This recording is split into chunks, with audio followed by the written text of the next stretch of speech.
Welcome to A Tale of Two Scribes. I'm your host, Eric P. Bishop. This is a podcast where interesting people come and tell about the stories they've crafted. As for myself, I'm an author. I've created novels, short stories, novellas, and even poetry. If you'd like to find out more about what I've done, please go to my website, ericpbishop.com. Thanks, and enjoy the journey. Welcome back to another episode of A Tale of Two Scribes. Today, I am pleased to have DJ Williams on the program. DJ, what's up? Hey, Eric. Thanks for having me on. I'm glad to be here. Yeah, thanks so much for coming on. So, I try to keep my eyes open for authors that the cool thing about this program is because I'll get sometimes like, well, who do you have on and why do you have people on? Like, look, this is just a way for me to talk to cool people. That's what it comes down to. So, people that spark my interest or people that connect with me, um, hey, we got a great promotional tool here. Let's talk about books and talk about our journey and yeah, just it's fun to do. That's awesome. Yeah. Well, hopefully I don't let you down. Hopefully I deliver. That's my hope. I'm expecting big things, I will tell you. Yeah. Okay. All right. Pressure. I'm expecting high ratings. My Yeah. books should sell more after this, and your books should sell more after this. And, Oh, that's you awesome. know, I'm thinking maybe Joe Rogan might want to talk to us about, a joint podcast between the two of us and throw, we'll say 30 million. No, we don't need 100 Yeah. like Joe. We'll go 30 million. I mean, here's the mystery about Joe Rogan is everyone will tell you, when you do the podcast, and you know this better than Right. anyone, like keep it to a certain amount of time. He goes for like 3.5 hours. I'm like, how does that how Easy does three that and a half a work? lot of times. Yeah, I mean he's getting warmed up and he's literally like, at that point he's smoking a cigar and they're looking up stuff on Google. You know what I mean? I'm like, unbelievable. How does this work? And millions of people watch it. It's So, incredible. Yeah, yeah. totally. And that's what I've tried to. I have very tempered expectations only because my writing journey started in 2014, and I came in with these dreams of grandeur, and I'm gonna get people are gonna throw money at me and fame and fortune, and once I became divorced, women and all this other stuff. Guess what? I hope that wasn't my real expectations because if so, I'd be crushed. Oh no, that's hilarious. You It's know, not reality. we probably kind of started down this road then around the same time. For me, it was 2013. Okay. So I ended up writing. Long story short, I have a long background in the entertainment business, both Hmm. in the music business. I was a GM for an entertainment company in LA. I started my own production company, and we've done, I don't know, close to 600 episodes of television now. Hmm. But I always wanted, I'm a storyteller. So whether it's through music, whether it's through, the TV side, and I always wanted to write a novel. I had the idea to write the first one based out of my experiences in Africa when I was there shooting a documentary. And I wrote the whole thing, Eric, and I thought, no one knows that I've done this. And I handed it off to a friend of mine. And at the time, she was one of the co-executive producers on Law and Order, SVU, Criminal Minds, and CSI. So I'm like, this is the best person I can give this to. Right. She's going to tell me straight up if this thing is worth even keeping. So I send it over, and like 3 days later, she hits me back. And of course, any creative that you trust, will come back with notes. And I'm like, Hmm. okay, let's look at every note she's got in here and Right. let's address every question. And she hit me back and she's like, you gotta pursue this thing. You gotta really Okay. go after it. So I'm like, okay. So I still hadn't told anyone else. Hmm. And the first time I think my wife even knew I wrote a book, the author copies were showing up in the mail. She didn't even And know you wrote it? oh, not until it was We need to completely have talk about finished. communication between you and your wife. This is going to be an intervention here. I mean, Listen we've to the been married. divorced guy. I'm so good at this. You want my Oh, advice. oh, that's So, hilarious. I mean, we've been married 34, almost 34 years now, I think. wow. God bless you. But but yeah, so she sees it. She's like, "What is this?" I'm like, "Oh, it's my first novel." I thought I. And everyone's like, "What is happening?" And that one came out, and I can't remember now, but that was like 2013. I can't remember how it happened, but Barnes and Noble got in the mix somehow, and I was a total indie. Hmm. And they were like, well, let's do a tour. And I'm like, well, how Wow. does that work? I'm like, Yeah. with returnables and all that. And they're like, we'll figure it out. So, Hmm. We'll figure it out, out. There you go. Famous last words. I know exactly that's my whole career. We'll figure it out. But I ended up doing 10 city tour with them as a total indie. Wow. And I was hooked. Yeah. I was hooked from having, you have the idea in your imagination, and then months later, however many months later, it's now in a book form, Yeah. and then you get to go out and share that story with other people. I'm like, yeah, I think this is what I love doing. I still love the TV side and all that. It's a different part of my brain because it's more production oriented, Hmm. but just being able to sit and write by myself, like I love that part of it. There's something magical about sitting down and taking your imagination, putting it on paper, or, on an electronic keyboard, whatever it might be. But to have that, yeah, I just finished editing a book that's coming out in December, yet again, and I got done. And every time I get done writing or editing, I always kind of like take a couple seconds to go, okay, are you happy? I Mm-hmm. had the biggest poop eating grin on my face when I finished that, and I'm like, yeah. Now I've already today. I hiked today. I hiked this spot up in Pisgah National Forest that I've driven by years now, and it's a butt kicker. So I got one of my buddies who's lived in that area his whole life, longer than me. He had Mm-hmm. never hiked it, so I was like, let's do Looking Glass Rock. He goes, yeah, yeah, let's do it. So we did Looking Glass today.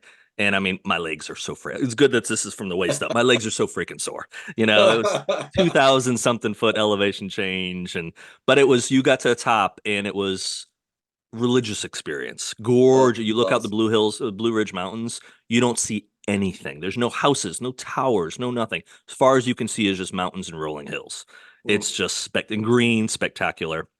Well, I'm on the way up and we're talking, of course. This is a good buddy of mine.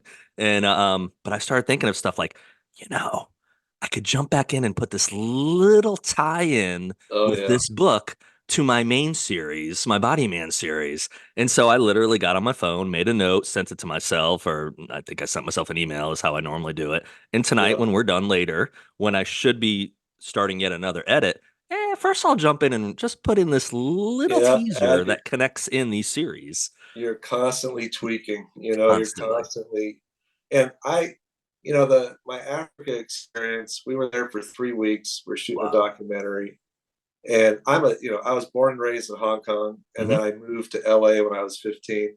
I'm Okay. a total city boy, like concrete. I mean, literally. Yeah. And I think at that time of my life, I was deciding kind of what I was going to do next. And, I'm in Africa. We finished shooting everything. We were shooting some B roll of just the country, and my buddy says, hey, you want to go with us? We're going to go to the Zambezi River. Hmm. And, I'm literally talk about, we'll figure it out later. I'm like, yeah, let's go. That sounds like a lot of fun. Exactly. He goes, all right, tomorrow show up at the airport. I show up at the airport. Like show up tomorrow at the airport. Yeah, so I'm at this point, I'm in Lusaka, Zambia. And he's like, show up at the airport and we're just gonna head out. I said, okay. I show up, little four-seater plane. Hmm. We hop in this thing and we are flying over the bush of Africa. Hmm. I mean, giraffes, zebras, impalas, the whole thing, right? And then my adventurous side starts to go, okay, think logically. Where are we going to land this thing? Like, what exactly are we doing, right? There's no airports out here, no runways. Yeah. So we got the headsets on. I'm like, hey, where are we going to land? The guy's like, right down there. And it was a dirt road. Yeah. We come landed in there, and then we head into camp. And basically, camp was 4 tents on the Zambezi River. No power, no cell Yeah. service, no Wi-Fi, none of that stuff. Yeah. And my buddy who had been there many times, he's like, hey, if you want to stay on the tent with me, if you're kind of afraid. And I'm like, Sure. no, man, I'm going to stay in my own tent. I'm a tough dude. Yeah. And I'm a so tough LA dude, man. Come on. that's what I'm just like, I'm such an idiot. So, like 2:30 in the morning, I'm sitting in this tent, wide awake. I've got the lantern on, the little electric lantern, because I'm hearing stuff walking around Oh, everywhere, right? they're smelling you.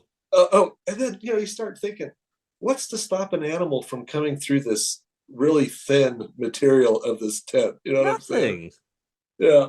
So Nothing. I make it this morning, and my buddy's laughing when he comes out for breakfast. He's like, "So I noticed at 2:30 in the morning, little light was on in your tent, didn't go off until sunrise." And I'm like, "I'm such an idiot, you know." Well, we go out that day, and we're shooting just, it's kind of like National Geographic stuff. We're shooting just everything we can get our eyes on. Yeah. And we come across this African elephant, Mm. big tusks, the whole thing. And the guide that's with us says, "I can get us closer." And I'm like, "No, it's cool. I got to zoom on the lens. I'm good. I don't need to get closer." And he's like, "No, no, no, we'll get closer." So okay. Don't worry, this So thing can't step on you or anything. You're fine. DJ, come on. every point of logic is like left the brain, you know. Exactly. And he got us too close. Next thing I know, big trumpet sound. The ears are out wide. This elephant is full on Charge. charging. Yeah, Wow. charging the Land Rover. We are flying backwards. I mean, but you know what? I'm still You're rolling filming. because I'm You got to like, get the shot, man. if I'm going down, everyone's gonna know how this Everyone's going to happened. see my So, graphic death on National oh my Geographic god, Channel. it's just unbelievable. So we're flying backwards. He slams on the brakes, stands up behind the steering wheel, and starts waving at the elephant. And I'm Yeah. like, this is the dumbest thing I have ever seen. You know, I'm like, this is crazy. Well, come to find out, this guy was like this elephant expert He's dude the elephant whisperer, basically. who totally knew what he was doing. And we were like, you know, we were the guys from the States going, let's go on a safari, right? Right. Well, we get back to camp. And you ever had that moment where you're showing someone something and that nervous laughter that they have Mhm. to, like, you know, you almost die. Yeah. Like, oh my gosh. Well, that night I'm watching the sun go down over the river. And that was the day. Like I had this thought of everything we'd experienced. You know, we had met a lot of children and people that had been pulled out of trafficking and different Yeah. situations. I thought, I'm going to write about this place. Mm. But I had no idea what I was doing or Right. what Yeah. would happen, you know. So, but that's kind of the way my career's evolved over the years is I just say yes, Yeah. and then I get into it and then figure it out, you know. Well, I think that's how life happens. So too many people, and I was in that position for a large portion of my life. Too many people are just, I think, content to stay in this little world, this little cocoon that we have, Mm. and because it's fearful. There's fear. We're designed with fear. We're hardwired to be fearful of things. And I tell you what, if that fear overtakes you, and if that fear becomes a hindrance for you to go out and explore, whatever it might be, you don't know what you're going to miss out on life. So my Yeah. story regarding nature is much. I didn't get trampled almost by an elephant. And I don't think I've told this one on the podcast. And if I have, I apologize. People have heard it. So, I work for corporate America. I still have a corporate America day job, writing and podcasts and all the other stuff I do in my free time. Mhm. One day I hope to write and actually make big boy money and, take you on a safari and see if I get stepped on. Come on, Um, let's go. I know but where to go if you're looking for an elephant to chase you Excellent. See, we know what river to go to. We know exactly. See, you're my tour guide. I love it. So, down. but with my day job, my manager, who's still my manager, great guy, knows what I do, knows I do podcasts, huge fan of my books. I go out. I used to go out a lot more frequently before COVID. So he's actually in the Bay Area, east of the Bay Area.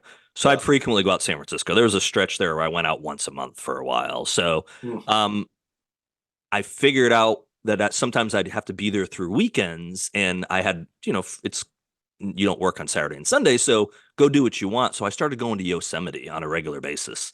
So Oh, I've been to nice. Yosemite, I think 6 times now. Oh my Um, God. took my family last year, took my kids and my mom last year, which was magical, such an amazing experience. And that was the first time I had taken anyone. I'd always been by myself. I think my boss met me one time and we did Taft Point, which was really incredible experience. Well, one of the times I'm on this trip, one of the trips there, they used to have this thing called a night prowl, I believe, and they would leave from the main hotel and you could go out and you could just see the Yosemite in the evenings.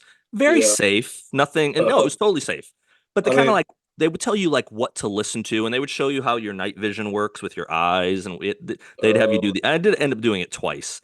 Well, the first time I did it, I ended up the park ranger, the guy that was leading it.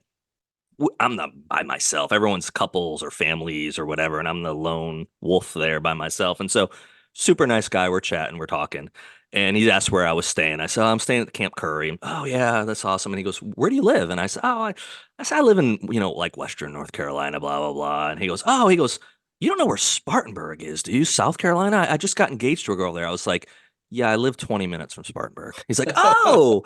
So we really had a good connection. And so we're talking about the campground. He goes, hey, he said, "Do you go out and you venture out in the evenings when you're here?" I said, "Yeah, I'm an explorer." I said, "So I don't like staying. I don't sleep much." He's like, Yeah. "So go out to one of the meadows and just look around and listen with a Oh, flashlight, see what you can find."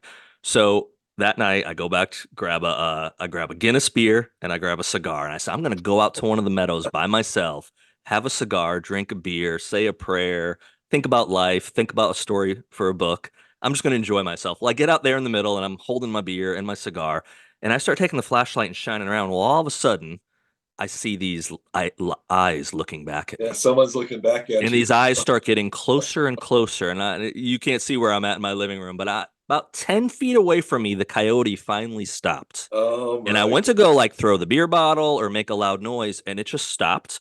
It just stared, and I stared at it, and I was just like, I don't know what to do. Oh It my just God. started walking off the trail, but it walked and sideways, just kept Oh yeah. staring at me.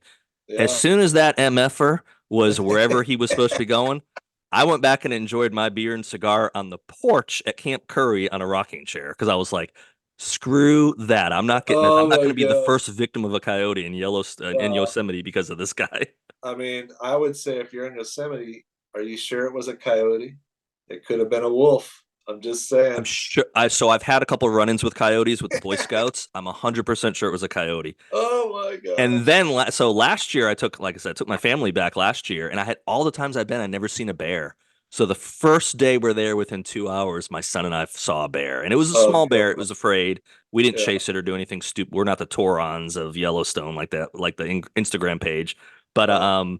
it was finally saw a bear, and That's I'm like, cool. okay, Yeah. mission accomplished. I've seen a bear at Yosemite. Oh, Um, that is awesome. because in That the is over the awesome. years I would talk to people about, yeah, I want to see a bear, and they're like, oh, we saw one on this trail right over here yesterday, and I'm like, well, shoot, we're here now. Where's the bear? I want Yeah. to see from a safe distance. So Yeah. We're right outside of LA, so we're kind of in the foothills. okay, We're we're far enough away. Like we'll get coyotes, we'll get yeah, bobcats and stuff coming through here.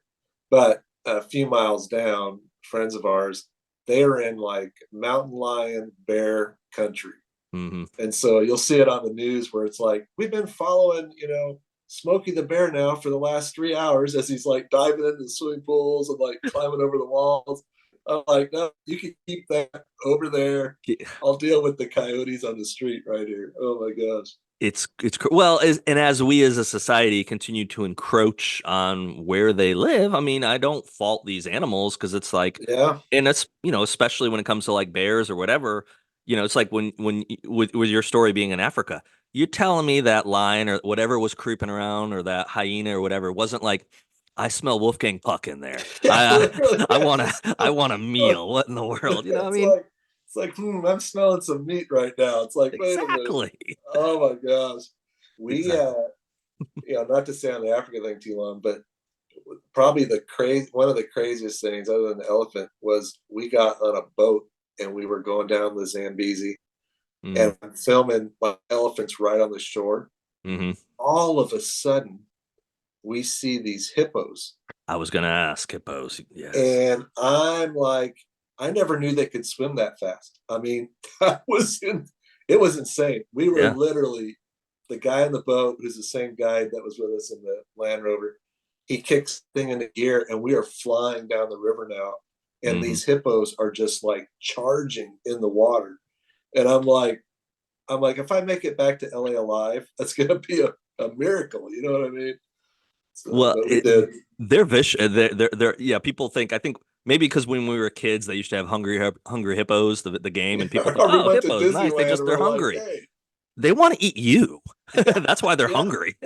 yeah, they can do it in like one bite, literally just done. Completely can do it. So no, that's Uh, so because of that. Not to steer it back. I want to talk about travel, but talk about the writing. So the I think one of the amazing things for your background, especially, is that you've been able to go to so many places, and can maybe talk for a few minutes about how those experiences, make their way into your novels. Because that those are I have to do a lot of. I've traveled some, not Mhm. nearly as extensive as you by far, but I've traveled some for sure, especially in the United States.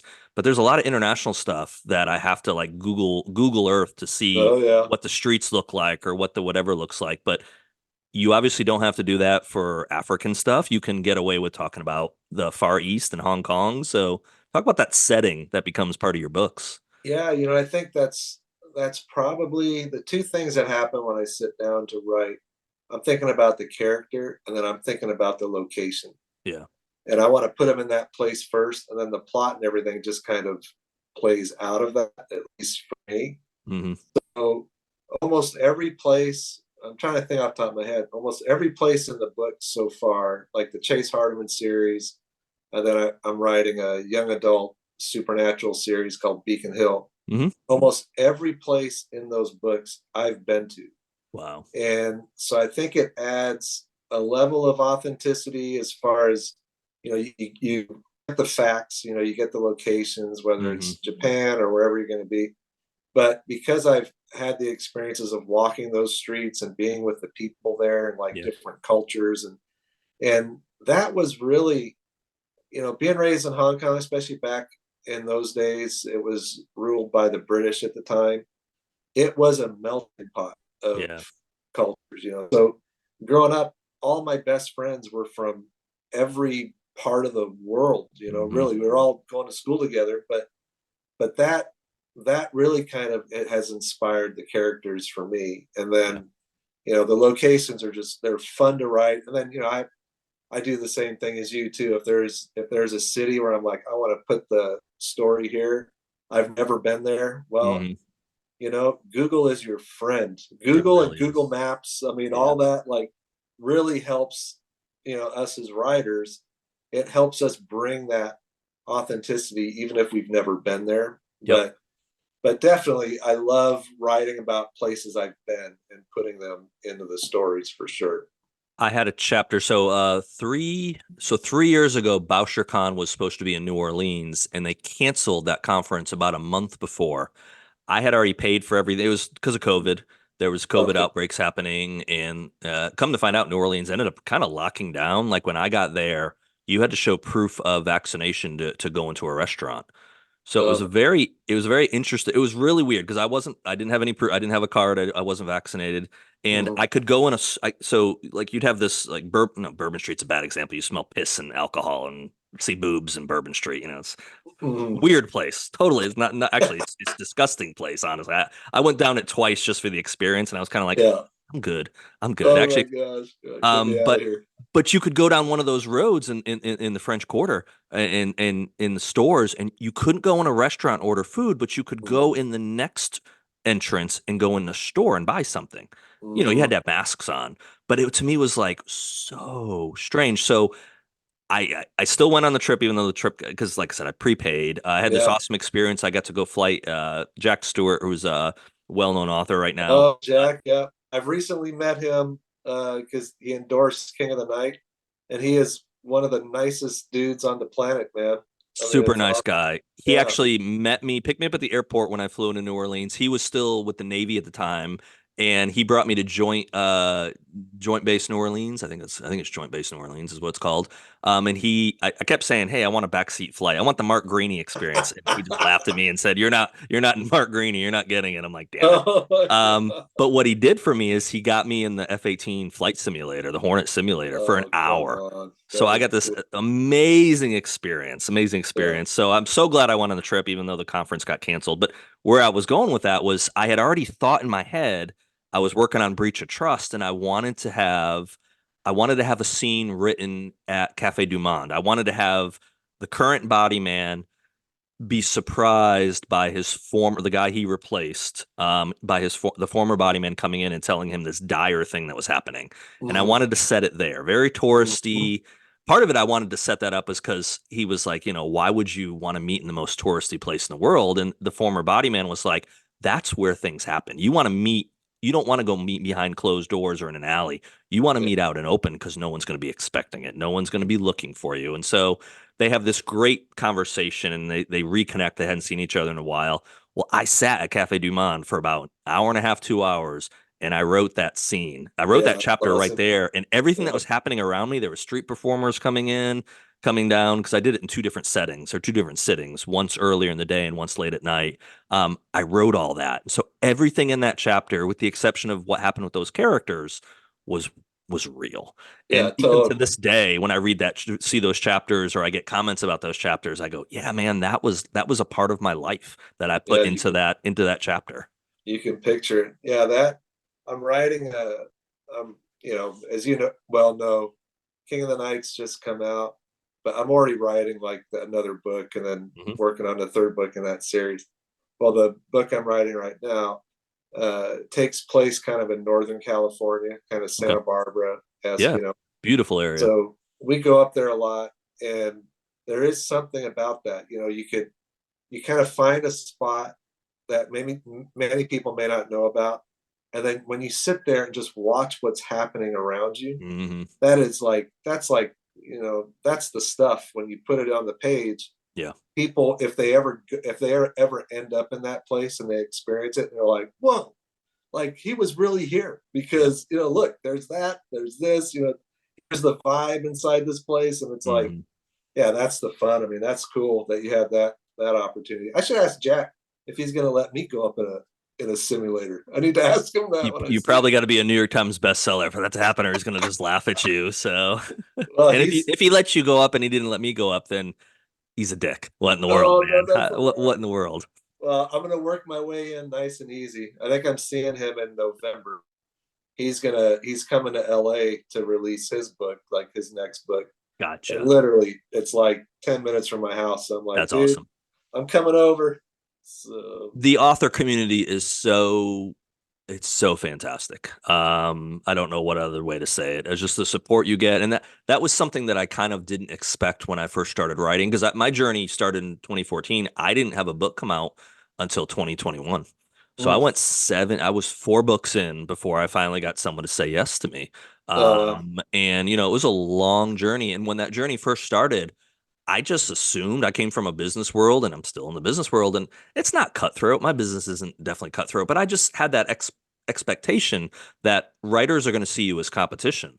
mhm, No, 100% different experience.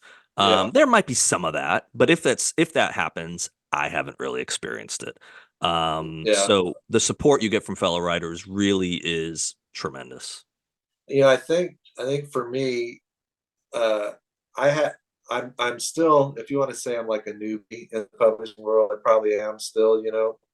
But being in the music and the TV Hmm. business for a long time, that's what I have found is when you're in a room with other creatives, you know, and obviously we know at the end of the day we have to create a product, Right. but there is, it's so much different, I think, from what people expect. Hmm. Is it's kind of like you're in the trenches together, Yep. and it's like we're after one common thing, and there's something about that the creativity, and then, you know, for me on the TV side, the production, where you've got a whole different team that comes in at that point, and it's like I love that experience. I Hmm. love the whole thing, and then yeah, cheering other people on. It's like, you know, if I see a book from a friend come out, I want to blast that thing out everywhere, because one, you know how hard it is what they just did, you Yep. know, and you know that if they were in your shoes, they would be the one shouting on the mountaintop to Yep. tell everyone about your thing. And I love that part. You know, I'm still meeting more authors, but uh, you know, I've kind of had my head down the last 3 years. I've written 2 books a year the last three Wow. years. So I'm like, I need to kind of look up for a minute, like talk to other authors. That would be kind of fun. You know what I mean? Like we're Uh, doing right now. This is very cool. I love it. conferences. Have you been to a conference yet? I haven't been Thriller Fest. I wanted to go, and then that ended up not working out. And Okay. then uh, I was mispronouncing BoucherCon, or that for a while Yeah, it and doesn't got matter. busted on that thing. But They'll I've still let you pay money and go to it. Don't worry. yeah, You can call it exactly. whatever Like, you want.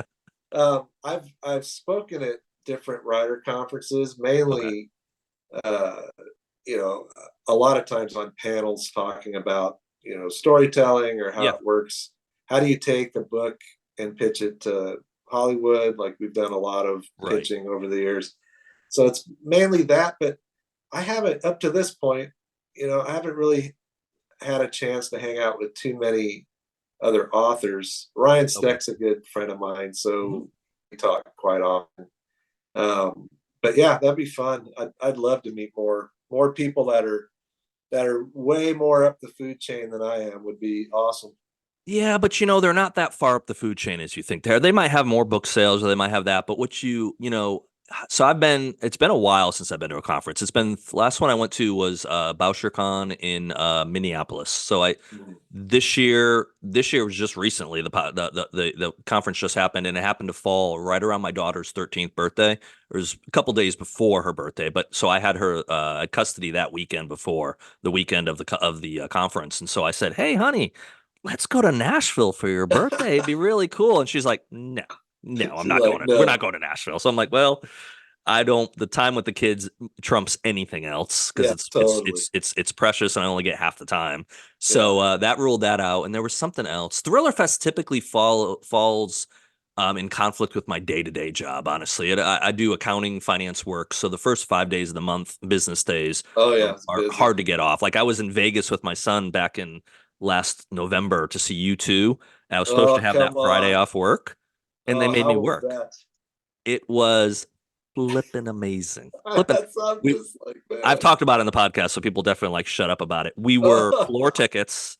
We got in line that morning at 6 a.m. to get our hands numbered so we could figure out when we could go in the arena that night. And we uh, left after that. We left at like 8 a.m., came back at 5:30. So we went to the pool and we went to Bellagio and ate. So we had a yeah. king day. But Oh we were center section or center of the stage, three people back. And Bono came into the crowd during until the oh, end of the that's world. awesome. And my son Come reached on. out and my son touched Bono. Oh come on. I That's so still cool. hate that kid to this Oh, day, that's almost a year so funny. later, because I'm like, seriously, kid, I Yeah. I paid $3,000 for this It's trip like for a you've been weekend, and waiting like, like decades, and he's literally like, "Hey, I just and touched you're the bottom." one that You're did like, no. "What?"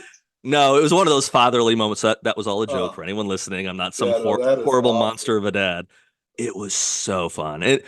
The only problem is I've given my son a few experiences. I haven't given it to him, but I've taken him to concerts, and a few amazing things have happened. That his bar is set so high Oh now yeah, that, too high now. It's like, we too came high. back from that concert and I had tickets to see Dave Matthews, who I'm a huge fan of, and I haven't Oh seen Dave yeah, Matthews in like 30 years. I yeah. was like, "Hey, Dave Matthews, it's like 3 days later, it's my birthday." I was like, "We're going to see Dave Matthews." He's like, "Nah, I'm good." I was like, "Dude, I already bought a ticket." So I ended up taking my buddy. He didn't pay for the ticket. I paid for the Now ticket. I he's was like, like, he's literally, how high is the bar? And then I'll decide if I want to go. It's like literally, oh my well, gosh. then, and people that listen to this podcast and know my backstory is I'm on the Spear Talk network. Well, Spear Talk was founded by John Guarnieri, who is the security director for Shinedown, Motley Crue, a bunch of bands.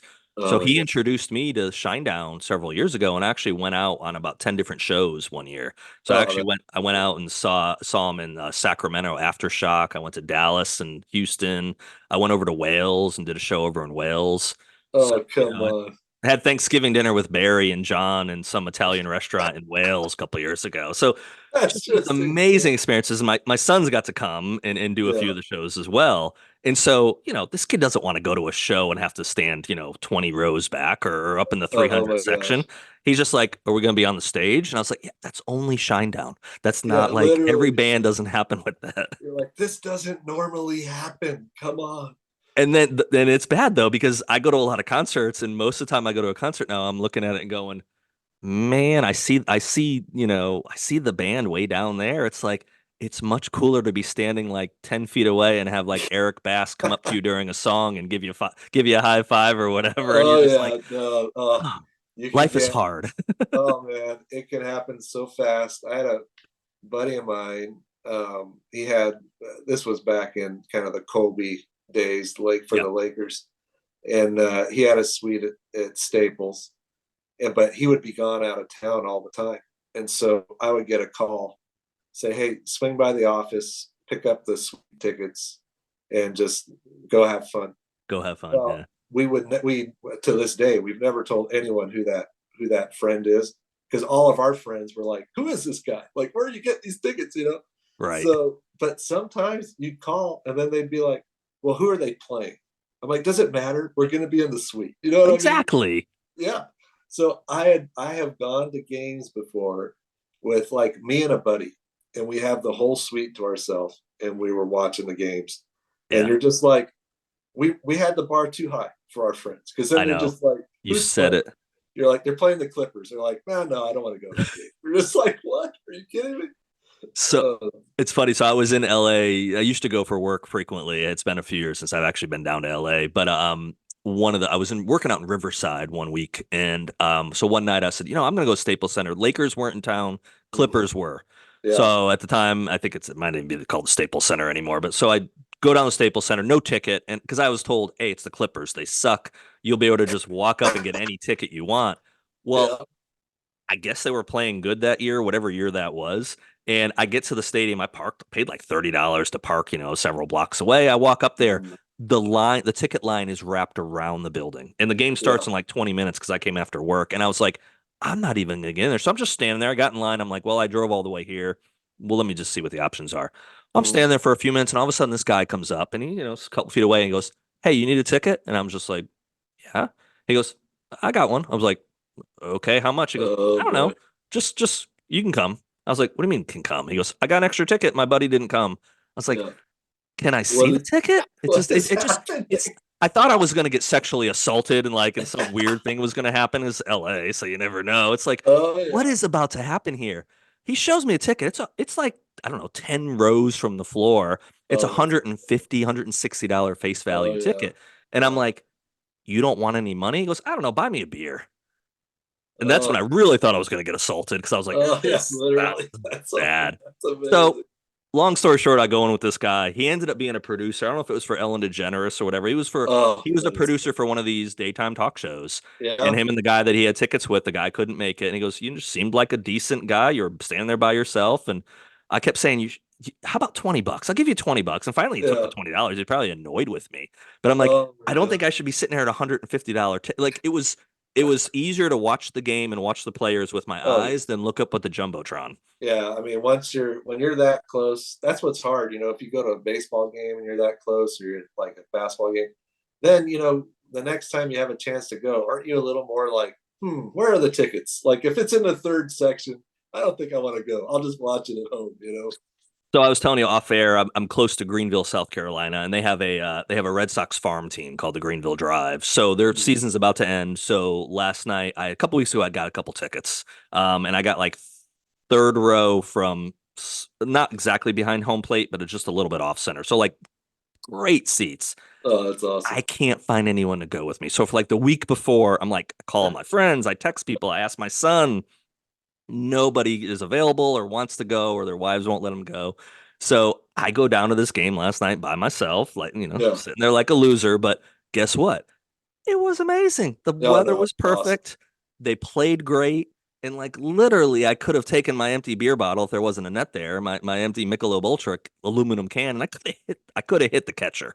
Not Yeah. a problem. That's So I'm just awesome. like, I think I like the premium seats. I don't know if I can go back Yeah. to the poor ones anymore. Oh man, no, it's so true. That's just awesome. Well, Too I'm funny. jealous. I'm jealous about you two and the Sphere, man. I'm just like, oh, that had to be incredible. The I do want to go see another show there though, but because I've had that question since then. What's the greatest concert? And it was like the greatest show I've ever seen. I've seen 4 or 5 times. I've seen you two. Obviously, Hmm. I've been on stage next to the Shinedown guys. I mean, I've been to like some really incredible experiences. Yeah. The U2 one was at a level I don't think anything will ever touch. Oh my I'd have to gosh. be on stage with Bono Yeah. probably to top it. And that'll be my son.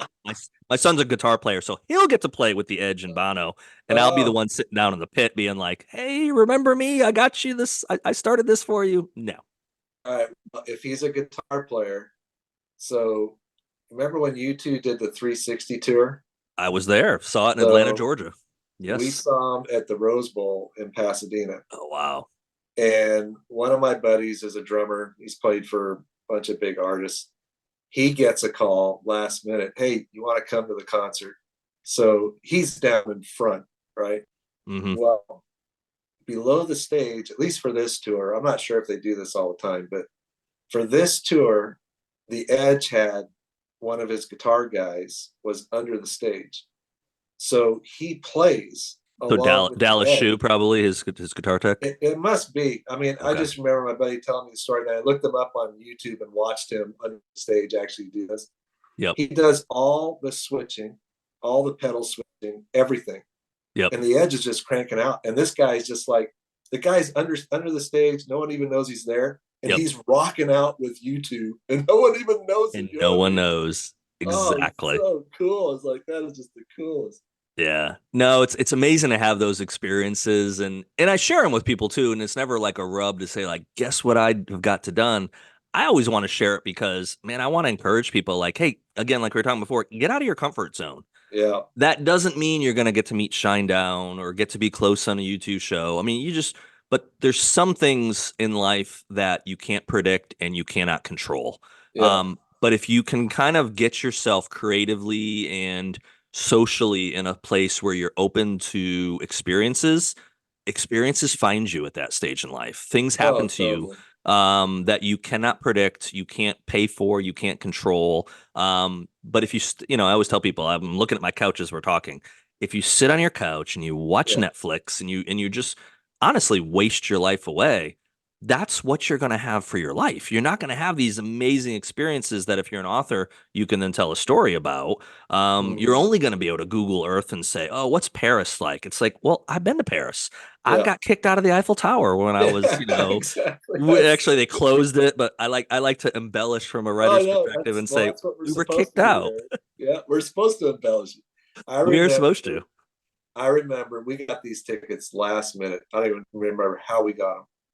The last row of the Great Western Forum, Game 7, Oh wow. Jordan against Magic, and we're in the last row to the point where we're up against this pillar Uh-huh. and you have to kind of like peer around the side of the pillar. I mean, you cannot be any farther back in the Right. arena than we were. And I'm like, I'm so glad we did this. This is like, this Yes. is crazy, because I'm a huge Jordan fan, Yeah. especially back in the day. And oh man, it's exactly what you're saying. It's like go out and do those crazy things that you never thought you would do, Yeah. and you'll find moments where you're like, this is going to sit with me forever, Yep. and yeah, as writers we're always looking for like that experience where we're going, Hmm. what if I tweak this a little here and a little here, this could totally make it into one of the books. That would be Yeah. awesome. Yeah. Well, life's a gift, and I know, and I do not discount the fact that people go through hardships and people have just horrific things happen in their life. But for the vast majority of people, life doesn't have these crazy things happen that you hear about in the news, murders or this and that. For the average people, you can almost be guaranteed that you're going to live to be 78 years old if you're a male, 81 if you're a woman. And yes, you're going to have ebb and flows in your life, but so much of what happens in your life is what you actually do with it. Mm-hmm. Where you put yourself, the people you meet yourself. So if you're a writer or if you want to be a writer, man, go to a conference and meet people. That's the best way to build your network. And that might not open a door for you, but more times than not, knowing the right people, like with Hollywood and with everything else, Mm-hmm. knowing the right people takes a Yeah. lot more precedence over what you might know. Who you know. Relate. Yeah, relationships are Yeah. everything, and I think that's you kind of made me think of this just now while you were talking, is relationships are everything. And when I think about, say, like the Chase Hardiman series, you know, Chase is based loosely off of one of my best friends. And, we've been friends for, God, over 20 years now. At one moment in time, he was probably the greatest auctioneer in the world, Hmm. car auctioneer. And that was like the spark for the whole series. Yeah. because I would hang out with him and he would just tell me stories of Yep. things that they encountered, and for years, we would just I would hear all these crazy, it's like you would not believe some of the stuff. And after a while, I'm like, yeah, that's probably a really good foundation for a character. Hmm. And now if I make them, if I put them in kind of the world of espionage and kind of the thriller world where his family has that background, but then we make them a mix of Jason Bourne and Jack Reacher. Right. I'm like, that would be kind of fun, but Hmm. that never would have come to me if that relationship hadn't been there. Yep. So I think that's the other piece, exactly what you're talking about, is it's not only the experiences, it's the people you meet in your life, Yeah. and you build authentic relationships with them. Things will come to you as a storyteller to be Hmm. like, you know what, I got an idea, Yeah. so yeah, that's Well, awesome. I think we're hardwired for community. Whether Yeah. you believe we were created, designed, evolved, whatever I won't get into religion or any of that, but whatever you believe, however we are who we are, community is a huge part of us. Yeah. So I know for myself, I constantly have to remind myself that it's so easy, especially with the blessings we have living in the country we do, that it's so easy to look at what someone else has. Oh, look, someone has a house in Malibu. Oh, this guy has a private plane or this have. At the end of the day, those things those people have probably cause more stress for them. Now, surely if you don't have to think about buying groceries and you have Hmm. so much money that you can have whatever food you want all the time, well, that takes a stress off you. I completely respect that versus having to work three jobs to provide for yourself. But often we get stuck in this mindset of, I need this nice car, I need this bigger house, I need that. And at the end of the day, when you take that last breath, that car doesn't come with you. That beach house in Hmm. Malibu, someone else is going to be living in it and it'll probably fall in the ocean one day, maybe. These things are temporary. Yeah. And I've tried to tell like my kids and tell people I know, it's like the cool thing about having a wall of books, and I've got a fourth one coming out soon, two more Mm. planning for next year, is when I'm dead and gone, Those hopefully will in live some on. form, these stories will be here. So my grandkids or my great grandkids can Hmm. read a story. And of course, then they'll probably be like, man, granddad used the F word a bunch in this. Or who That's is all this? right. Who is this woman in this French maid outfit? That doesn't sound like grandma. What the heck Oh, was going on there? the But it's all fiction, Eric. it's It's it's all fiction. Oh, exactly. But all those things that you get to leave behind and those yeah. memories, and I think the more, and that's why I'm constantly doing stuff, and I do sit at home. I work from home with my day job, so I'm constantly home. But yeah, when I have evenings free or I have weekends available with my kids or weekends I don't have my kids, it's like the more I can get out there and explore, and especially for me, the more I get out in nature, the more Mm. ideas I start having for stories. Like, Yeah, ooh, yeah. this would be an interesting one. So like walking, nature, and showers are like my three creative things I tell people. If you're having a Uh, problem with a story, go do one of those three things. yeah. Something's probably going to bound to get you. If you sit on your couch and turn on Netflix, you're not going to, you might get an idea from watching, Jack Reacher or watching a series, but you're Mhm. just stealing their ideas. Go out Yeah, and create something that yeah. becomes your own. I think for me, it's driving. Like Okay. if I get in the car and just drive, it doesn't even matter if I'm cruising, around here or drive out by the coast. And being by the ocean, like walking on the beach, like Yeah. that's where the ideas really for me start to go. And then, I'm not, I wouldn't say I'm definitely disciplined, but I don't write the same time every day. I don't write the same amount of time every day. Neither do I. But Understood. I'm kind of like a binge writer. Okay. So I'll play the story over and over in mind. How that is. Like you Hmm. play that first chapter over, you start kind of making friends with the characters in your imagination. Like, and I'll start playing all that out. And then when I feel like, all right, I have a grip on what this story is going to be, Right. then I'll write. And Yep. some weeks I'll be cranking because I'm like, this is totally flowing. This is You're like, in that zone. Yeah. I'm not going to stop after 3 hours. But then, there's other days you sit down, you're like, well, I think I'm going to go back and edit the last chapter because I don't have Mm. anything right now. You know what I mean? So it's like that ebb and flow, I guess. But Yes. I love it. It's awesome. As you were talking to, I was thinking about um, how certain stories have made it into the books. so far. You know, like the Beacon Hill series, it's young adult, it's supernatural. Yes. The characters all are through Asia. Then when I look at the Chase Hardiman series, that's, you know, international. Chase and Dax are kind of everywhere. Right. But in King of the Night, there is a thread in there that bridges kind of that high end world with, Hmm. you know, a whole nother world as Yep. far as the reality of people that live either in Sierra Leone or other places. And I think you know, for me, it's that balance. And I think it's because, you know, over the years, I've had the opportunity to go to, you know, some of the poorest places on the planet Hmm. and walk these dirt roads with kids and families that live in tin shanties. And, you know, and so like when you come home, you know, it takes you a little while to kind of get your head together, but you come home and you're like, yeah, we live in a country that, you know, it is for a lot of people, it's first world problems when Hmm. compared to when you go into these other places, you know.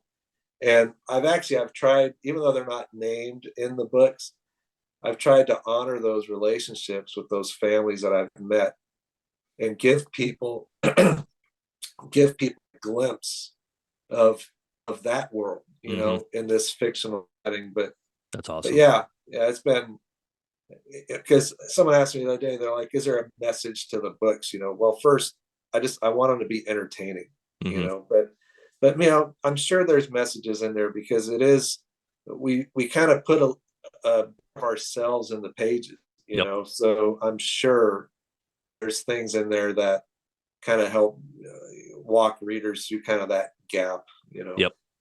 Yeah, I have the book that's coming out, Babylon Will Rise, coming out in December, and it's a the Omega Group is basically a group of six special forces guys, and they're kind of pulled from the army and put in this special group, the Omega Group.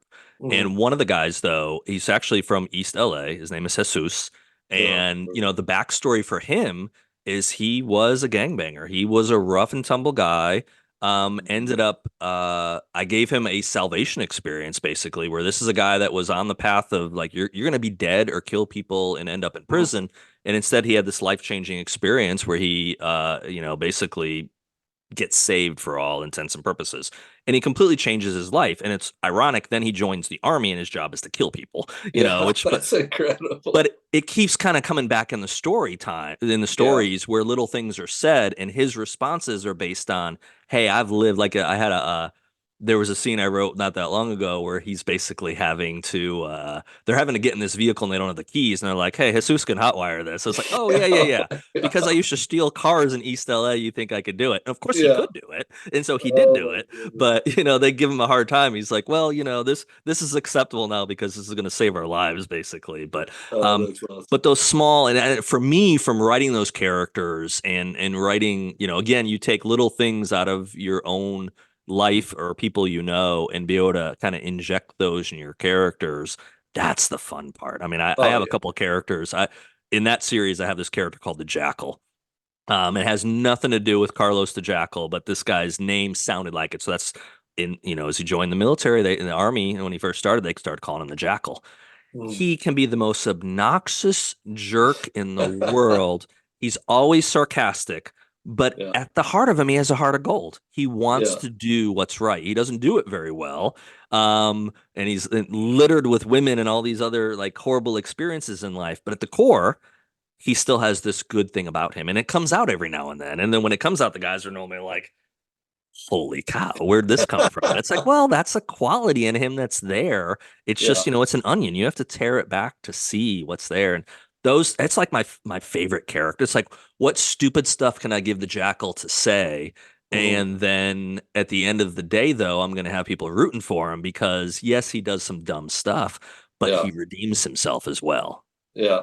Isn't it wild where uh when you're writing, do you ever have this thing where you know you're pulling off a scene like that and you know no one else has read it at that point, Mhm. but you know when you've written it, like, okay, I know what the reaction's going to be. Like Yeah. literally, like don't you feel like, isn't there like a little manipulation at a certain point where you're just Oh, like yeah. you're like, yep, we're going to put that in here, and I know exactly how readers will respond, and Yep. that's why it's here. That's awesome. Well, a podcast aired a couple weeks ago, and I held it for a while. I had done a contest for Breach of Trust years. Breach of Trust came out 2 years after I thought it was going to, because publisher and I parted ways. Publisher went out of business, and just Mhm. crazy stuff happened in the publishing world. Well, Ama Adair, who's a fellow Oh writer, yeah. she had won the contest to have this death scene. So we became friends. I actually brought her. I ended up getting helping getting tickets to see. She was a bigger Shinedown fan than me, so I was able to get her and her family to see Shinedown, and we just had these kind of some great connections over the years. Or met her husband and her daughter. Um, but this pressure was on to give her this epic death.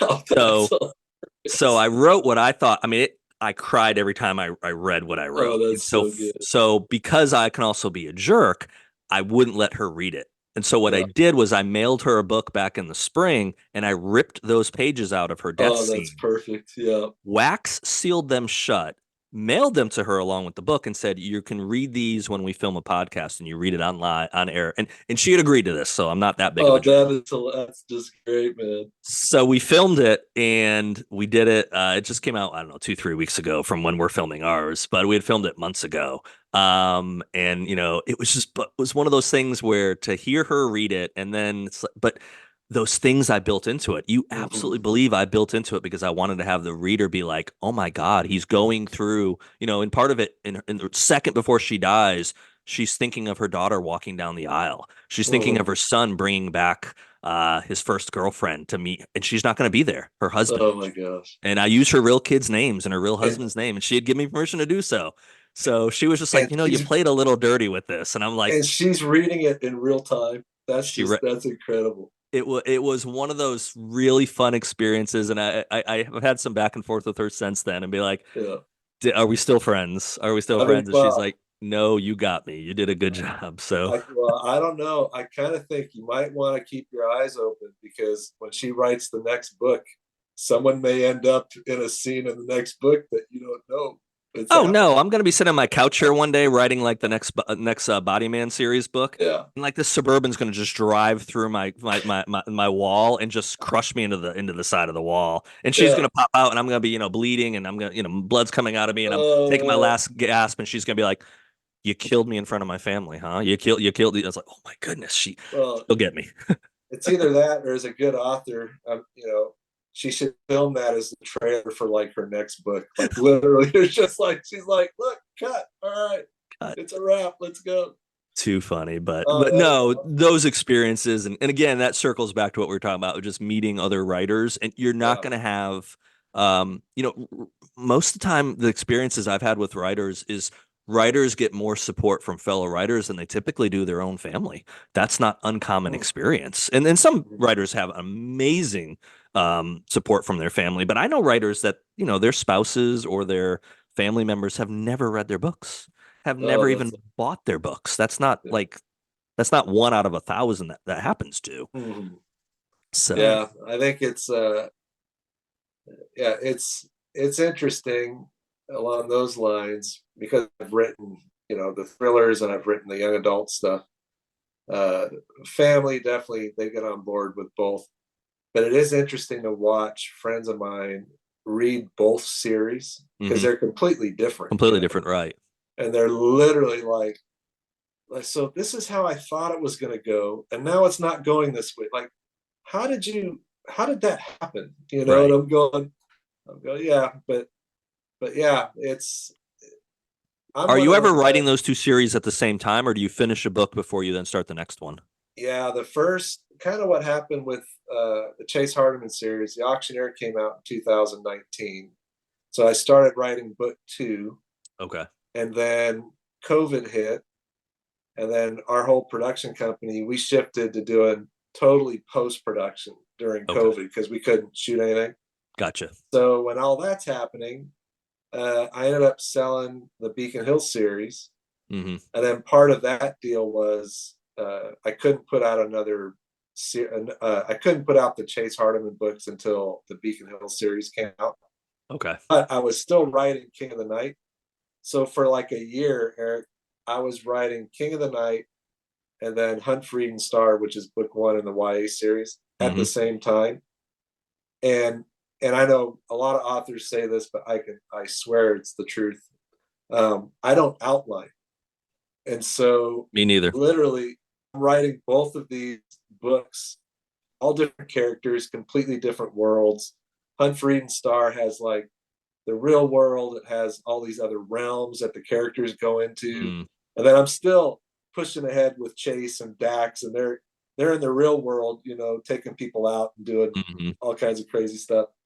Once I got to that year and both those books were done, and I was like, okay, I'm going to get the young adult series done completely. So that one's written. It's a trilogy, and then I'm working on the third book to the Chase stuff. But yeah, Yeah. for like a year, my mind was in two different zones. Yeah. I think it's fun though. It's challenging. So for me, Babylon Will Rise has been editing for months now, and I used to think his editing is a real chore, and I didn't like it, but I enjoy it now because what I find is I used to always say, well, it's not writing. Well, my editing becomes writing because I end up Mm-hmm. going, what the heck was I thinking with this? So I'll scrap paragraphs or Yeah, chapters or yeah. pages and I rewrite new ones. So I'm constantly writing. So I've been doing that, and then I think the news has come out, so I can probably say it on the podcast. But I was asked to do a short story for a horror comic that's coming out in a few months. So I kind of had to stop working on my Babylon Will Rise for about a Mm-hmm. weekend and switch to something that's not my genre. I'm not a Yeah, horror writer. completely different. And it's like, what twisted thing can I do? And it's like, I want to tie this into something kind of evil and weird. And so Yeah, I do that. As soon as Babylon Will Rise goes to the editor, which is like 3 weeks from now, which is kind of crazy, I then have another book I promised to come out next summer that I'm only about a third done. And it's one of my characters from The Body Man. She's in Breach of Trust as well. Mercy Deata is my female assassin. So I'm mm-hmm. giving her her own book. So I love Oh, kind that's of awesome. tying all these worlds in. Yeah. And that book's about she's in the first chapter, she's up the road from me in Asheville, North Carolina. She's killing the husband of a Supreme Court justice. And so everything ends up going to pot. She ends up getting targeted. So I've got to get my brain, and I haven't written anything in that in like 6 months. So I need Yeah, to you got to wrap your immediately in head around that October one. flip back into writing that. Plus, I have a co-writing project I'm working on that's supposed to kick Oh my back in at gosh. some point. So, but to me, and people like a lot of times when I tell these people, they're like, "So you're crazy?" And I'm like, Yeah. "No, What this is voices are going on in your head? Like, well, the literally. creative stuff for me is if I Yeah. don't do that, if I don't put pressure on myself, Yeah. then I'll just watch Sunday Night Football, or then I'll stream some series or whatever, and I'll find ways to distract myself. That at the end of the day, what do I want to do? I want to create some good stories. So the Yeah. way to do that is to put my feet to the fire and line up projects that I can only fall so far behind on. Yeah. So that keeps me motivated. That keeps that pressure going for me. Well, you look at James Patterson, he writes 6, 7 days a week, and the number of books, obviously he's got co-writers and everything now, Yeah. but I watched an interview he did not too long ago, and you can just tell he loves the process. He Mhm. loves the storytelling. Right. So then it's not even work after a while. It's like, Yeah. he's got all these stories that he wants to tell, and I look at that, and he's got that, and he also has a little bit of the marketing background because he came out of like the PR world. Yep. And um, I look at that, and I'm like, yeah, exactly what you're talking about. Like, you're a storyteller, and Mhm. so if you're writing two or three things at one time, Baldacci's even talked about. He's got three or four, maybe more ideas going Yep. at Floating once. around.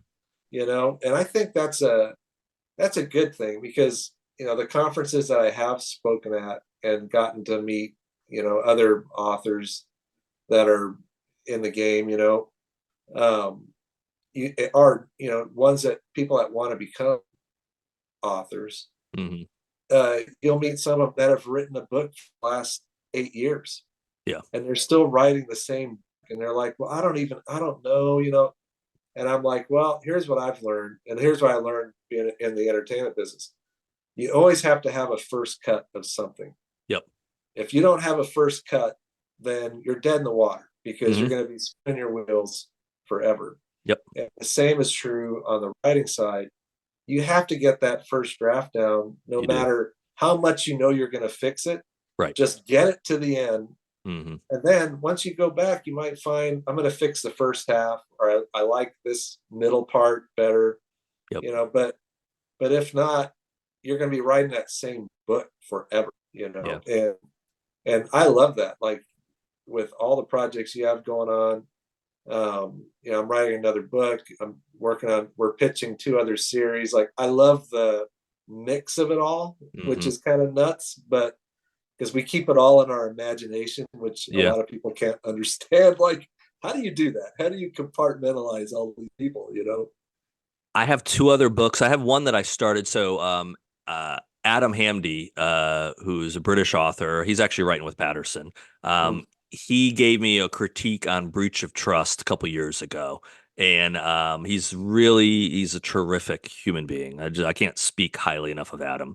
mm. He was my first guest on my podcast when I started the podcast. I wanted to give him that kind of designation of you're the first person I want to talk Oh, to. that's awesome. Well, when he was reading Breach of Trust several years ago, he was very praised, like this is better than the Body Man. So he gave me a lot of kind of like, okay, I did it.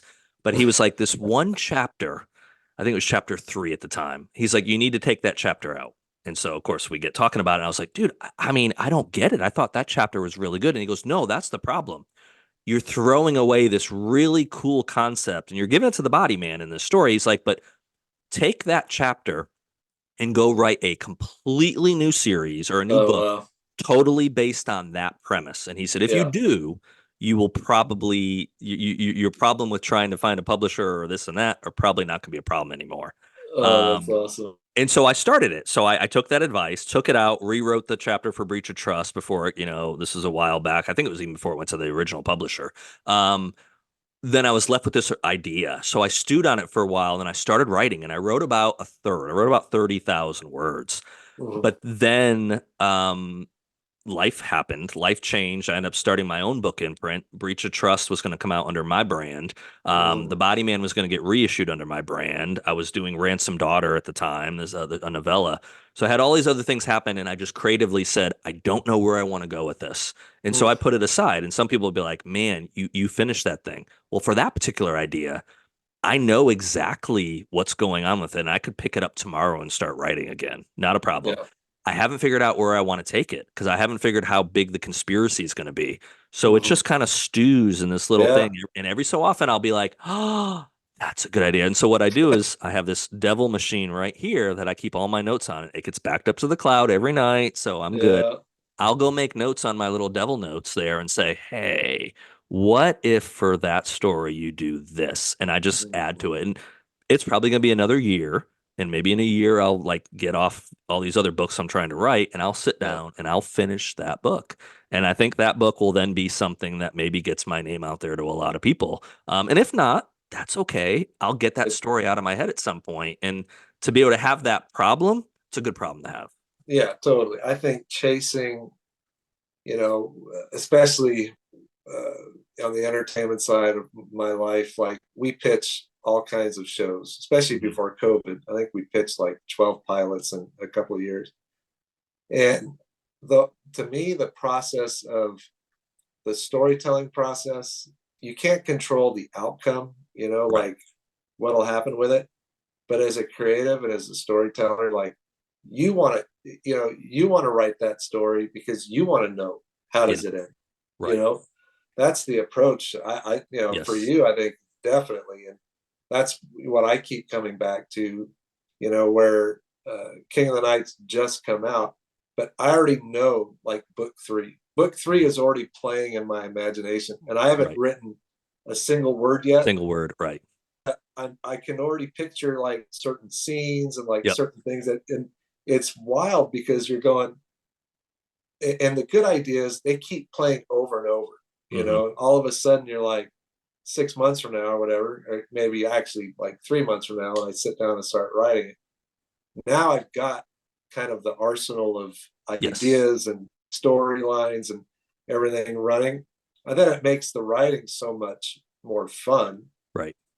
like if you have that foundation, so you're not starting with page one going, okay, what am I going to do now? you know. Hmm.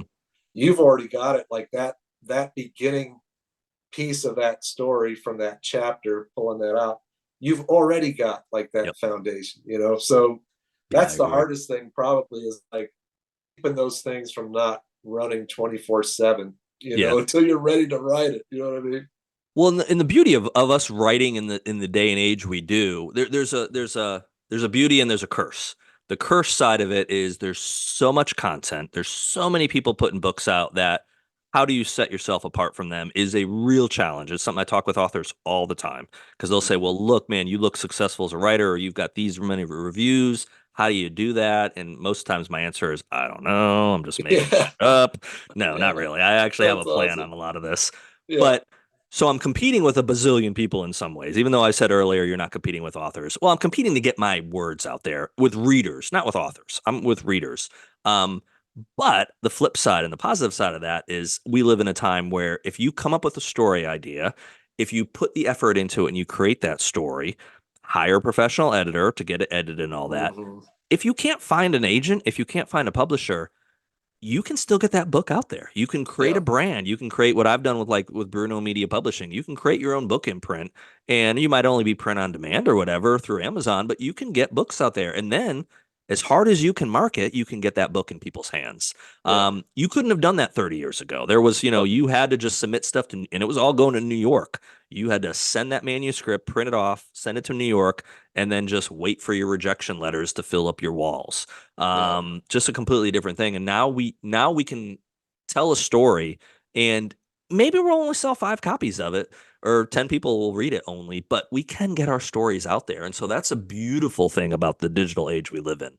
yeah. It never used to be that way. Like the auctioneer we were sharing, I can't remember if we were recording it or not, but when I wrote the auctioneer, I was a total indie. Hmm. And you know, me and my crew guys here, we learned as much as we could about the Amazon ad system Yeah, before that book came out. right.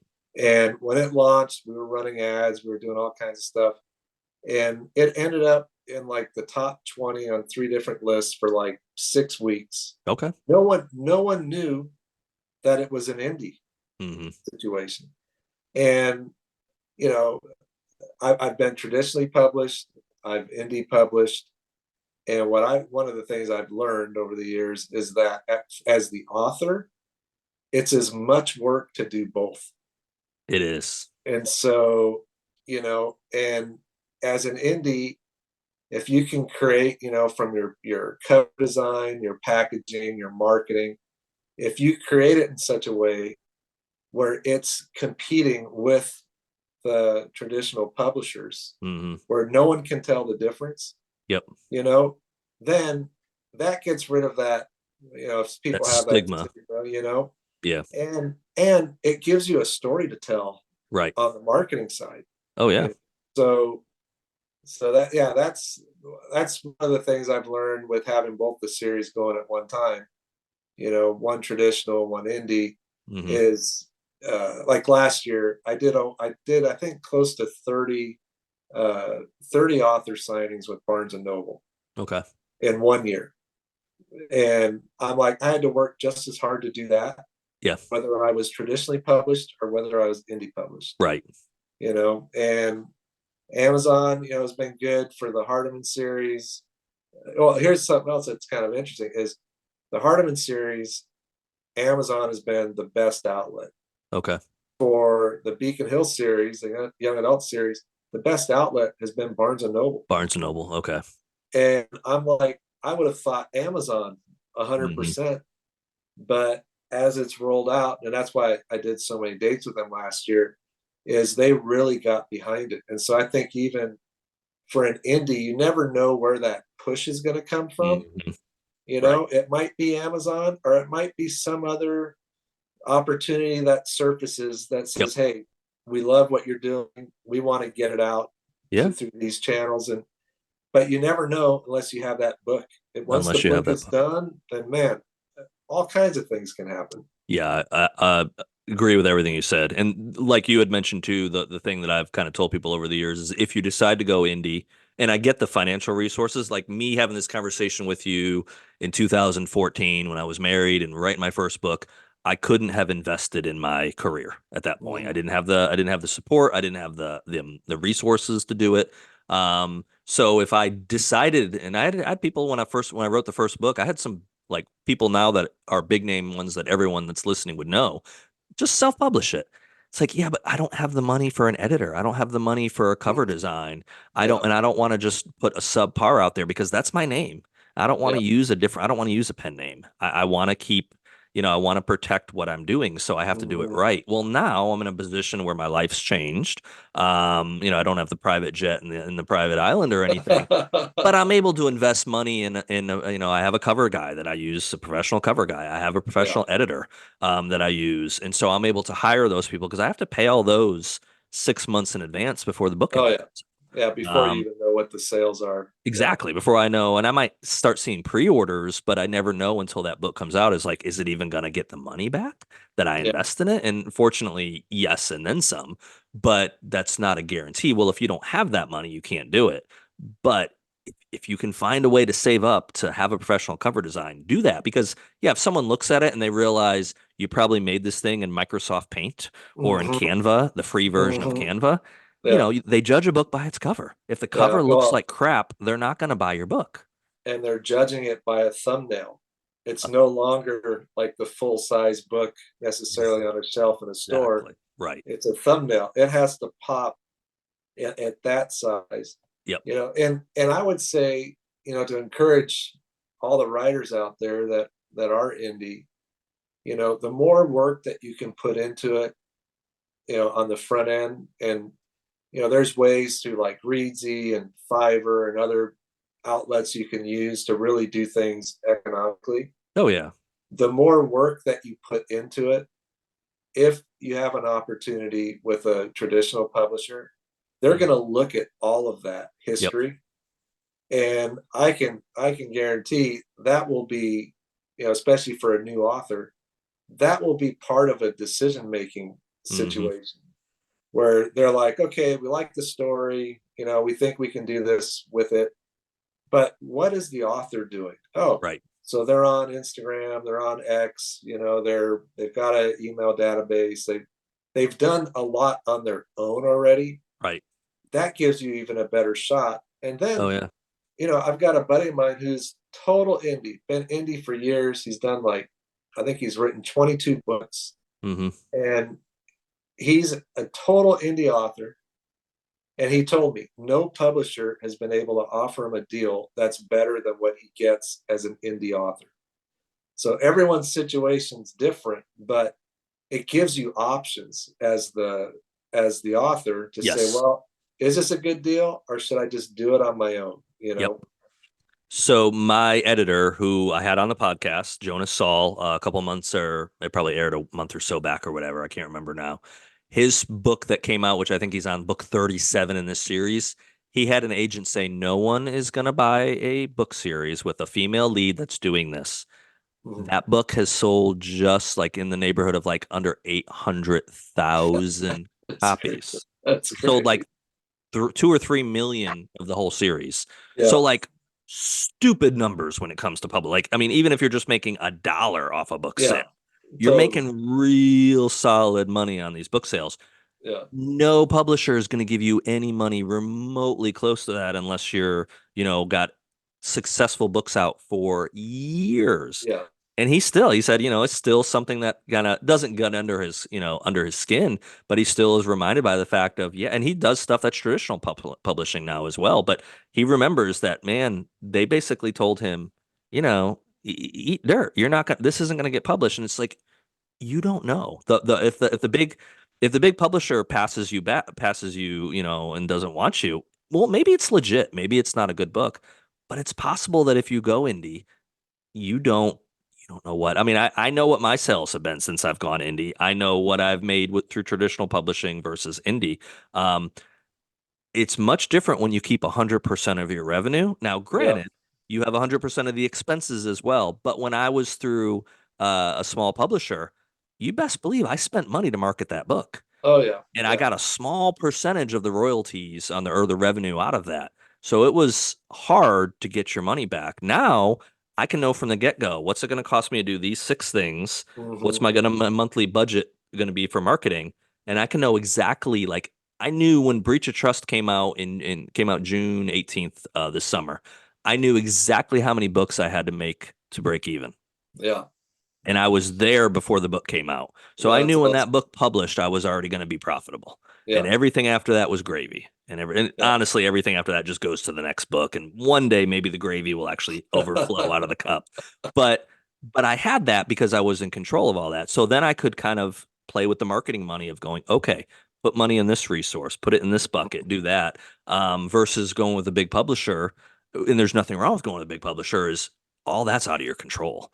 Yeah. You are going to still have to probably do at least this type of marketing, podcasts and interviews and all that, and maybe choose to also spend money on Facebook ads or Amazon ads, Yeah. but you have no control over anything else on that. So you're Well, at the mercy of the publisher. yeah, you may have to invest your own resources regardless, because the other challenge you have Yep. is, especially if you're kind of new trying to climb up the ranks, is the attention span on a new release with a traditional publishing house could be limited. It could be Blink. like, we're going to push it for 4 weeks and Right. then we're moving on because we've got all these other releases. And then Yep. you, as the author, you're like, I just spent a year of my life writing this book, and now, I have no control over Right. X, Y, and Z. Yep. That could be the case. The other thing, as you were talking now, is thinking, it's just so true. It's like, the reality is, I think, and from what I've experienced on the publishing side and on the entertainment side, no one really knows what's going to hit. No, they don't. There's no But crystal ball. what they do is, once they recognize something's hitting, they shift the resources to that piece, and then Right. they go. So it's kind of like, even when your book first comes out, or my book first comes out, it's like everyone's waiting to see how does it do before Hmm. we really, really commit. You know what I'm Right. saying? No, I it's mean, 100%. And from a business standpoint, they have to do that. So yeah, totally. Yeah. when you look, and I'll throw names out there for people because they're publicly names and big authors. So what the publishers, what Atria is doing for Jack Carr or for Mhm. Brad Thor is vastly different than what the publisher is doing for author XYZ, who I won't say a name for. That's someone that's not selling as much. Yeah, totally. And they're not wrong or bad for doing that because they know if we throw money at Carr and Thor, we know what our return is going to be, especially Yeah. when they've had, a record of sales that they can draw on. Well, Yeah. they know that, hey, for every marketing dollar we're going to spend for them, we're going to increase what we've even had in the past and we're going to make this back. Well, that makes sense because Yeah. why are they going to throw $100,000 at Eric Bishop for marketing if he has no track record, if he has no sales record? Well, they're not, because they're business people. Yeah. No, So they you have have to to. look at it that way. Yeah, they have to do that. And then the other piece too is, like, I consider myself, I'm a hybrid, so I can Hmm. go indie, I can go traditional. But what I can control is what package I can bring to the table. Right. So, if I'm going to put it out as an indie, I know, here's the marketing Hmm. package. Here's what we can do promotionally. Here's who's going to design the stuff, like all that. Now, if I go traditional, I bring that same package to the publisher. Hmm. And it's like, we can, I have a small team that can handle things. It's like, we can bring this to the party. Yep. So what kind of deal can we cut, and what will you guys bring to the party, so we're Right. all in this thing together? Like, so I think there's options, and I kind of feel like, depending on the series and depending on how much control you want to have, um, I think we might find authors in years ahead, even the successful ones, that want to have more of a hybrid approach. Hmm. Like, if they're going to go with a traditional publisher, well, maybe it's more like a joint venture versus we're just signing the author. Right. So, because that's what happened in the music business. There were Yep. When I got out of the music business, I ran the entertainment company as the GM. There were so many deals in those years that were happening that were all joint venture deals. Like Mhm. everyone, you weren't necessarily signing your life away. You Right. were more saying, okay, let's partner Let's and partner. we'll Yeah. bring this and you guys bring this. And if we come together, we think this thing could be successful, you Yep. know? So yeah, Absolutely. that I wouldn't be surprised if down the road, because I'm not opposed to, you know, I've had a good experience on the traditional side. You know, there's a few challenges that I'm learning the ropes on as far as once the books are out in the world. Hmm. Um, and because I've indie published and we do all our own marketing and the trailers and all that stuff, I'm used to kind of having control of the whole deal. Hmm. Um, but I think for anyone, you know, I think for the authors that are coming up, you know, and I'm one of them. I'm a underdog. I'm hustling. I'm doing everything that everyone else is doing. If you know what package you bring to the table, Right. that can really it can help you get an agent. It can Yep. help you get in front of publishers because then they know you're just not expecting to write the book and just give it to them and say, okay, you know, Yep. make me the next Brad Thor. You Yeah. know, go ahead, make that happen. You know Yeah. what I Well, mean? you're invested in your career at that point. And even like the Brad Thors, Brad Thor, if you look earlier in his career and all that, Brad Thor was out there everywhere. He Oh yeah, was doing interviews, and he still does a lot of interviews and stuff. But I mean, yeah, he was because Jack Carr's another good example. I use the two of oh them yeah, because they're under the same publisher. yeah. Jack was everywhere for years. And I mean, Mhm. social media. I mean, he used to and he would personally be replying to tons and tons. Yeah. When my first book came out, I was talking to Jack more often, and I had texted him that night the book came out. And I texted him. We talked earlier in the day, and he was writing. I forget which. He was probably writing his fourth book, maybe. I can't remember which book it was. He was in a cabin writing, and then that night. I texted him and I was like, dude, I feel like Jack Carr. I've sat here for the last 2.5 hours just thanking people on social media. And Oh my so he was, gosh. very congratulatory. And I said, what are you doing? He's like, I'm still writing in the same cabin. I'm still Yeah. working on the 12 hours later from when I talked to him earlier. He was still working on his book.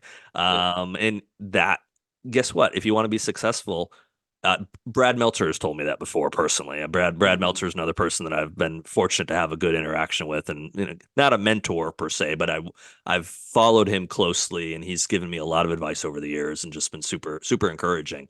And he's flat out told me the hustle never stops, Eric. Oh It yeah. never ends. There's not You don't get cruise control in this business. You don't write a book and then be like, I'm Yeah, done. I did it. I'm done. No. Or that'll No, probably be your last. That might be your last book if you do that. yeah. I think Jack Carr, I've never met him. Um, but to me, especially right now, he's the gold standard of an author who has built a brand that has gone far Yes. beyond the books, even beyond the series, you know. Yep. And I love watching guys like that because I'm learning all the time. I think Yep. that's the other piece is You have to be. when you're in the entertainment side with what we do or storytelling, you better be learning from every single person you're interacting with Yes. because people know for me, the first show I got on, we went to go shoot the pilot and you walk on the set and literally there's guys that have way more experience than you.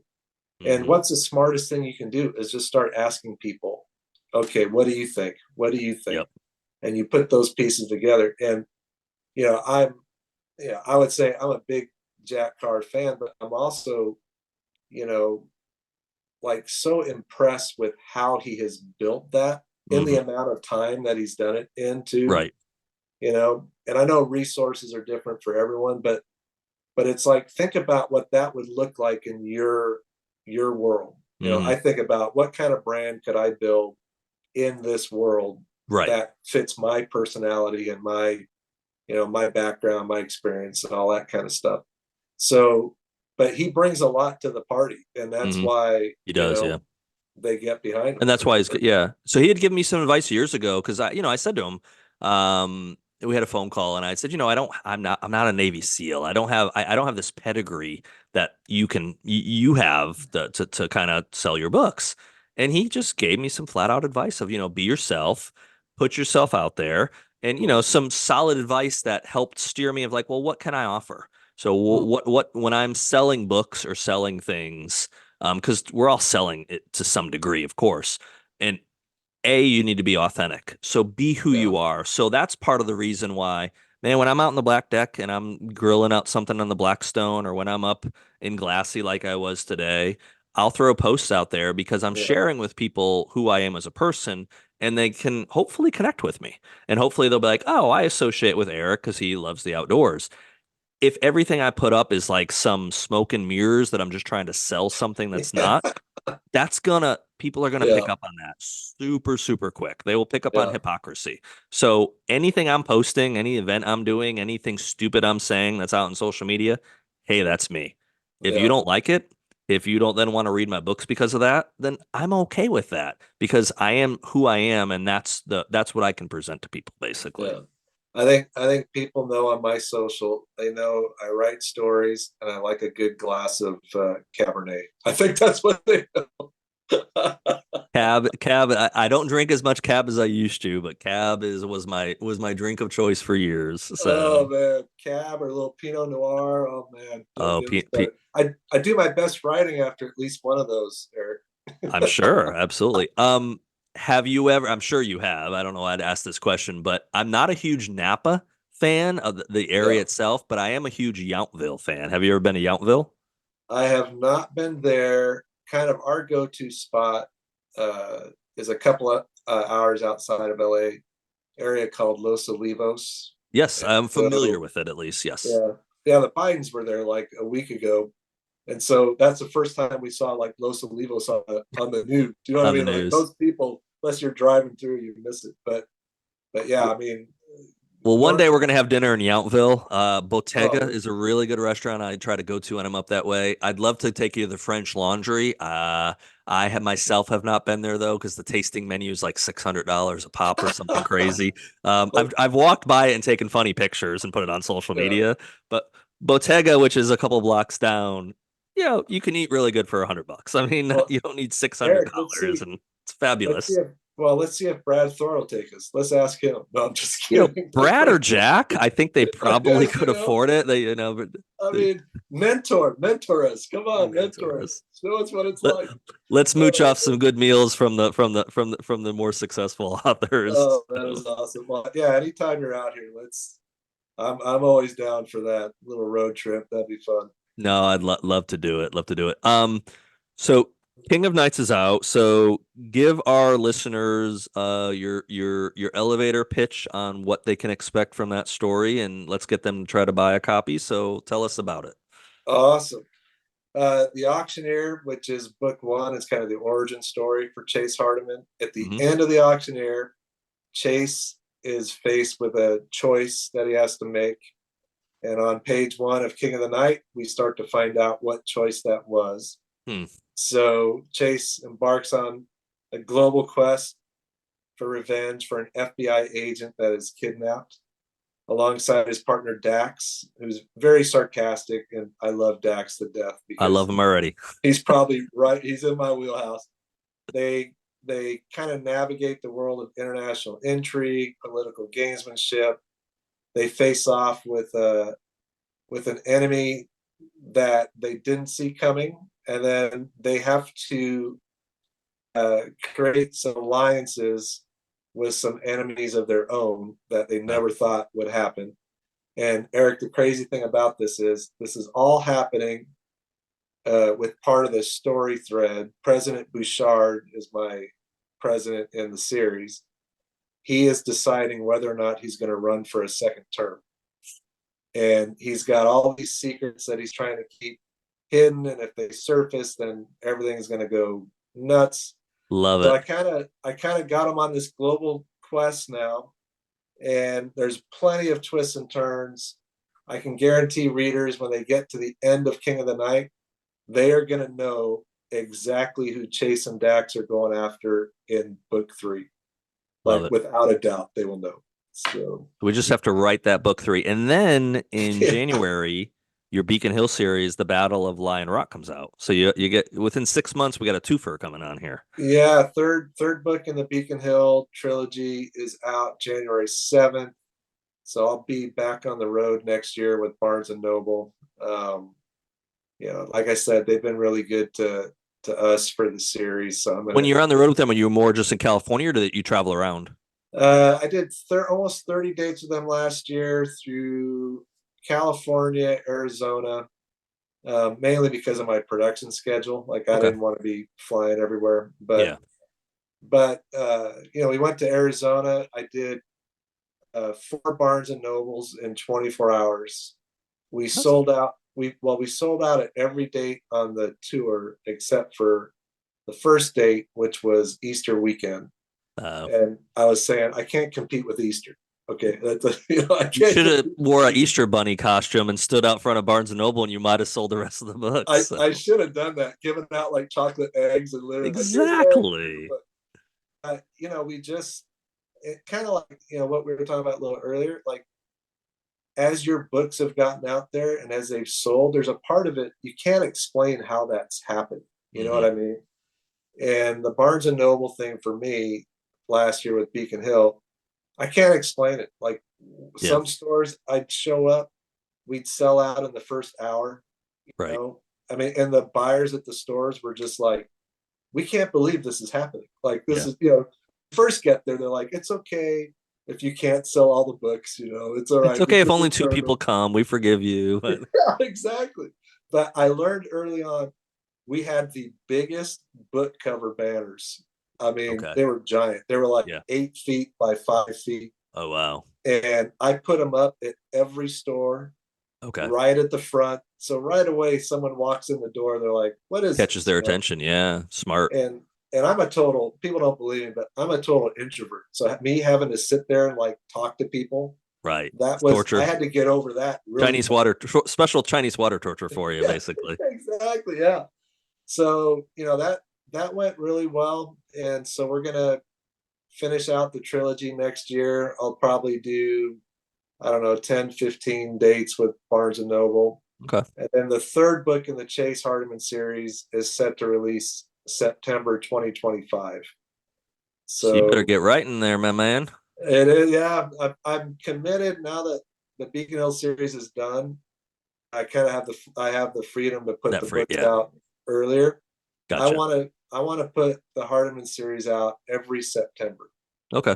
for as long as it runs. Then Yeah. readers are used to like, okay, September, we know a new Right. book's coming, and you know how that is. Like, start pre-selling it as soon as you can, Hmm. because that really helps. So, Awesome. So to wrap this up, if you've not seen the podcast before, I ask most of our guests the same question. And it can be a little deep depending on how you take it, and you can go anywhere you want with this. So, but I think you'd agree with me that life is like a book. You've got a yeah. first page, you've got a last page. Fortunately, none of us know how many pages are there. I think if we did, that would probably be a bad thing for our psyches. But as a writer, and you've written now multiple books, multiple series, you get to write your last page. So, what do you want that last page of your book life to say? Wow, now that is deep, Eric. I It wasn't. is slightly deep, but I, you don't have to. I've had some very interesting responses that weren't super deep, and some that are really deep, and you get to answer however you so choose. Since I'm throwing you on the spot, you're welcome. so good. Wow, that's interesting. I would say if I was being serious, I would say I I chose to take every risk I possibly could and no regrets. And then if I was going to be funny, Let's do say both. I'd say I still have thousands of misspelled words in my manuscripts. Don't we all? Oh my Don't we all? gosh. That's why an editor gets paid their money. They better That, fix those things. that's right. I'm with you. The amount of typos that I find as I go back and through before my editor ever gets my book, and I'm like, how the crap have I read this thing 6 times and I still spelt the word the TEH. And Yeah. why is my software not telling me, hey, stupid, can you not spell the? It's not that difficult. Well, and obviously when the books come out, we try and make them as perfect as we can, but someone is going to point out the fact that there's an apostrophe between IT and S in certain situations. You know what I mean? Exactly. You're like, thank you. Thank you.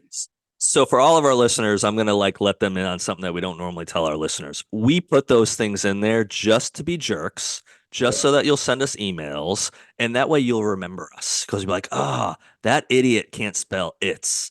I'm gonna tell him that. Well, guess what? That just hooked you into book 3 or book 4 or book 5 or book 6. So Yeah. Well, and it's for all our friends that say they read our books. And if they never mention it, then we know they they're might not be liars. telling They the don't read our truth. books. Yeah, Unless you exactly. kill your friends in your books, and they still might not read your book. Yeah, literally. They're like, did you like book 5? They're like, oh, I loved it. Did you know he died in that book? What?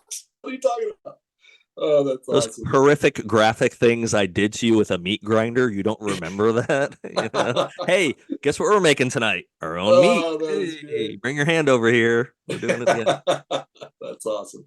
Well, DJ, where do we send our listeners to get both series? What's the best way for them to support you and get not only the Beacon Hill series, but also the Chase Harderman series? Yeah, I'm on Instagram and X, DJ Williams Books.